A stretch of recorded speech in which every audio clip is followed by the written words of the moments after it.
unifying effect of the death of the Queen literally lasts for about 10 seconds before it became another one of those things that became about our division and the imposition of power. Hello there, you 5.9 million awakening wonders. Thanks for joining me on this voyage towards truth. A truth that can be found deep within us if we're willing to strip away the numerous layers of conditioning and programming that the system places upon us. Is that even true, or am I part of the problem? If you don't subscribe yet, subscribe right now and hit that notification bell. Is it there? Hit that notification bell so that you know every time I release a video, in case the algorithm has turned against us. I hope that you saw the previous video we did about the death of Queen Elizabeth II, where on the day of her death, I talked about my personal feelings and the likely cultural impact, and how it is obviously a time for review. Well, we're already seeing bifurcation and separation. I'll let you know what my feelings are and what my opinions are. You can let me know what yours are in the comments below. But let's look at this trend first and foremost. The pandemic became an opportunity to introduce regulation and control to reduce the ability for people to protest. The Ukrainian war has become another thing that's about control of information, control of conversation.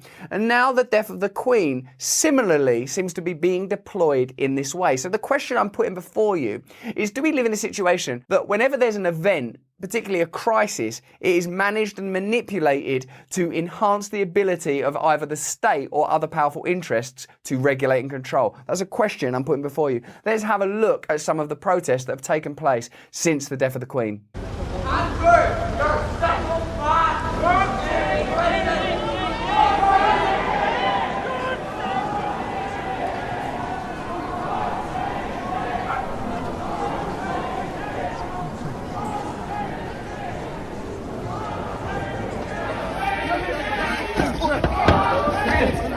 Obviously what that is a funeral cortege of the Queen, and I suppose Andrew and other members of the royal family are following it. In this moment, I suppose my personal impression is that that's a moment of real humanity and the reality of death. But of course, there is pageantry embedded in that. In our first video, we talked about how will the establishment around the monarchy seek to transfer the allegiance and affection that people felt for Queen Elizabeth after a 70-year reign onto the subsequent members of that family who don't have the same amount of affection. Personally, I would never protest by shouting at a funeral. But when did we arrive at a place where we feel like we have the right to tell other people what to do? Personally, I wouldn't do that. I feel like if I was there, I feel like I'd say, oh, mate, bloody hell. I think many people are concerned about the Prince Andrew situation. Is this the right time?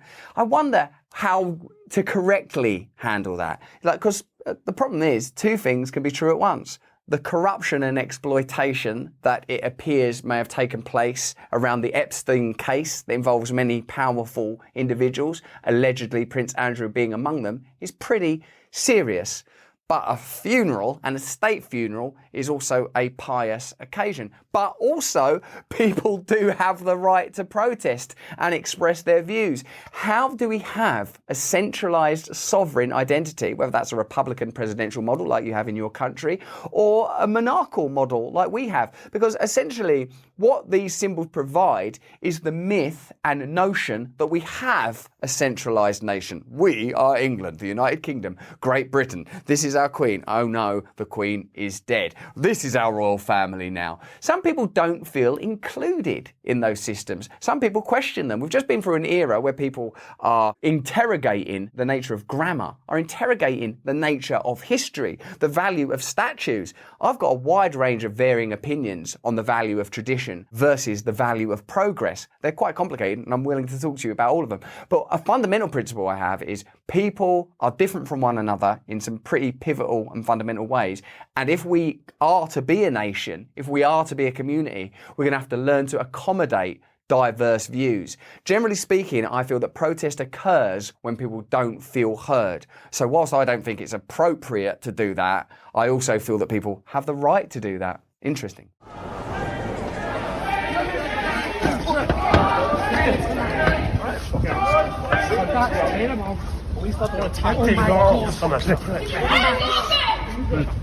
Disgusting! nothing wrong.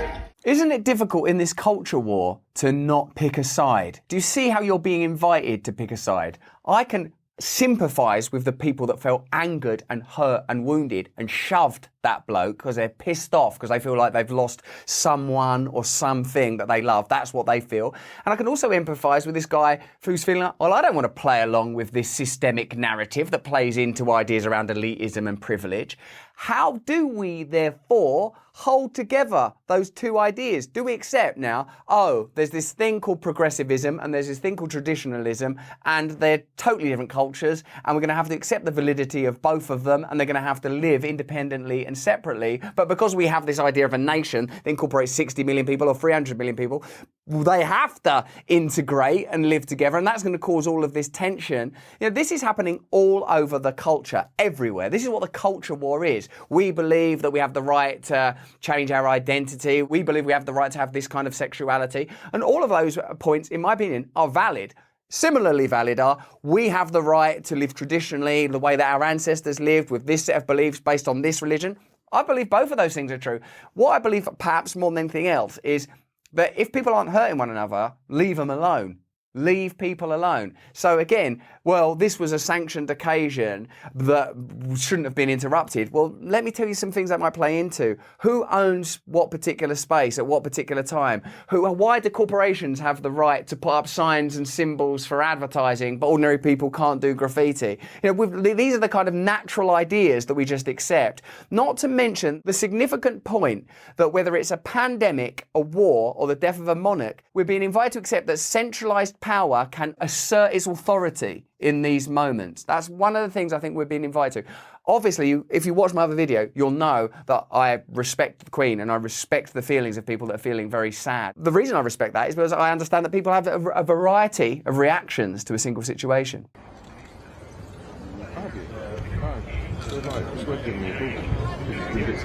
This is much more of a modest, wind in the willows style, gentle protest. Not my king. Oh, no, you don't. I feel that possibly this situation is being over-policed.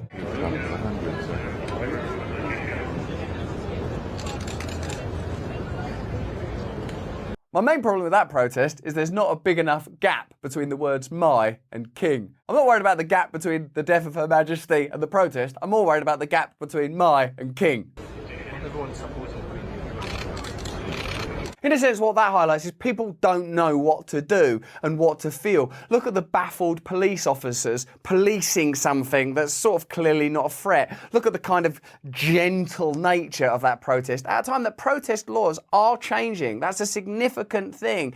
Across the world, throughout the pandemic, our ability to protest, to assemble, has been eroded. Let's get into that. The most high-profile protest comes from Oxford, where author and activist Simon Hill says he was arrested for protesting Charles's ascension. Hill said police initially told him he was arrested under the UK's recently toughened laws on protests.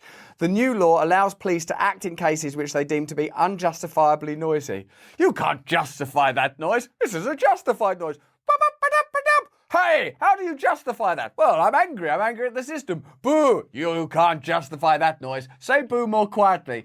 In the end, these legislations and regulations start to seem absurd. The whole fabric of society is up for question. What is it we believe we're doing? If we believe that the United Kingdom is a beautiful place with a beautiful tradition, that the monarchy is a proud institution that has a value, well, we got to interrogate that. And I would say it has to be valuable to a lot of people and provide more than just a mythic symbol around which people can gather. It also has to have a set of incumbent values: fairness, loyalty, decency, beautiful things that I know to be inhered within British people. But when you see that the popular tribute of leaving a Paddington bear and a marmalade sandwich led to like infestation of pigeons and rats and decay and rotting, meanwhile there's a food bank shortage, you start to question the validity of leaving food tributes for a dead billionaire monarch while people starve to death. Obviously, it's beautiful that people feel this. Obviously, a monarch taps into very deep emotions. Maternity, family, connection. These are not things I would be frivolous or cynical or skeptical about. But what I suppose I am inviting us to do is look at what our values are. Why are we proud to be British? Why? This would be a good answer. Because in Britain, we're fair. In Britain, we love one another. In Britain, we support and care for one another, and the most vulnerable people, we try and look out for them. In Britain, we challenge power to make sure that power is justified and fair, and if we see corruption, we investigate it. These are not just great values for the British people, but for the American, French, Icelandic, Algerian, Somalian, Japanese, for all human beings to have a set of values, and among them simply has to be the right to challenge authority, the right to express a wide range of views. Many of you have been talking about free speech for a couple of years now, your right to say things online, and I back them 100%. Now, if you feel differently about someone shouting at a funeral, and let me be clear, I would never do that myself, that's wrong for me personally, but freedom of speech means you allow other people their freedom of speech. Otherwise, what you want is your own way. Brilliant article by Chris Hedges, guest on the show, a person that we hope to have back on the show in the future. The royals are oligarchs. They are guardians of their class. British monarchs are worth almost $28 billion. The British public will provide a $33 million subsidy to the royal family over the next 2 years, although the average household in the UK saw its income fall for the longest period since records began in 1955, and 227,000 households experienced homelessness in Britain. We have to be aware of what reality is. We, of course, can be saddened and grieve and mourn the death of Elizabeth II. We can acknowledge the beautiful things that she stood for. We can acknowledge, too, the importance of community, unity, coming together and values. But we have to be honest about what this symbol might represent at its core and what the impact of the monarchy is on a culture, and we have to investigate whether or not we're living at a time of unprecedented inequality. I am in no way suggesting being disrespectful about the legacy of Queen Elizabeth II. What I'm suggesting is we interrogate the nature of power, we interrogate the nature of hierarchical power, we interrogate the nature of fairness, freedom of speech, the inability to protest, civil rights. These are all things where I want your opinion. Now, I know loads of you think, oh no, at a time like this, you just shouldn't do it. That's cool. I agree with you. I agree with you.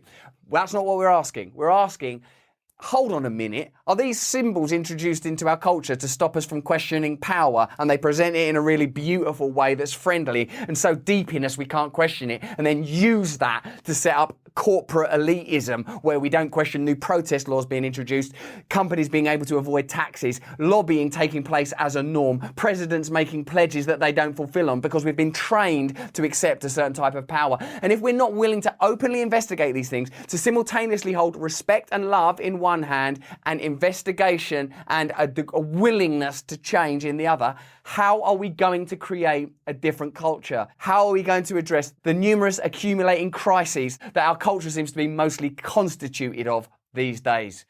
Well, these are all questions I'd love to hear your feedback on. Give this video a thumbs up if you liked it. If you enjoyed the video, watch either of these. Sign up to our mailing list so I can tell you about live events and big moves that we're making at the moment. Some exciting stuff. New podcasts, new content from across our platform. Let me know what you thought of this video. I love you. Stay free.